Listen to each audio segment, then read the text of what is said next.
Certainly pretty, though. Let's go over to Annalise. We do have some changes coming our way. We do. Hopefully nothing that exciting, Karen, but it's such a sight to see that. Here in North Texas, we've had the clouds quickly to move back in overnight. We still are with those this midday, and I think we're going to see clouds more than not. If you see sun, you're going to be one of the exceptions today. Right now, the view from Dallas is gray, but it's mild. 67, winds are out of the south at 16. So a mild, breezy midday for you. And all across the area, we've got those temperatures that are nice and comfortable for you. Even low 70s, where a little bit of sunshine peeks through back around Bridgeport to around Breckenridge in the low 70s for you. Now, the strong south wind will help us to warm up despite not seeing much sun. We've got gusts 31 miles an hour, Fort Worth, Mineral Wells to Comanche. So it's going to be gusty the rest of today and into tonight as we wait on our cold front. But what that south wind has really done is help us to see a fast surge in moisture. So we started this morning, dew points were in the 40s.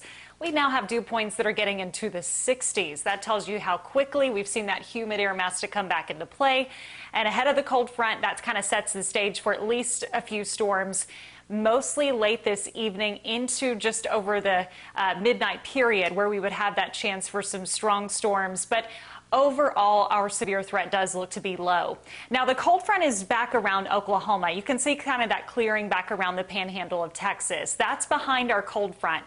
It's going to continue to work its way south in the next 12 hours. As it does, storm threat will lie from here in North Texas all the way through the southeast there through the Tennessee Valley. We have a marginal risk, which, as we know, is our lowest on our scale, so a 1 out of 5.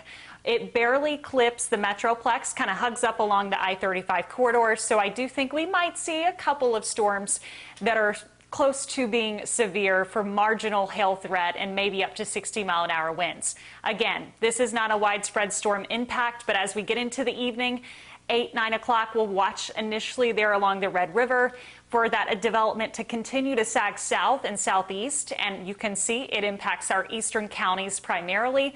If you're west of I-35, I think you miss it altogether.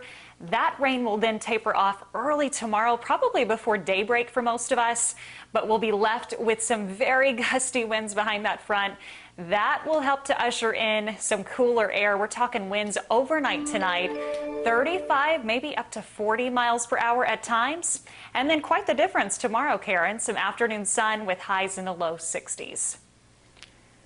Wow, it sure is a difference.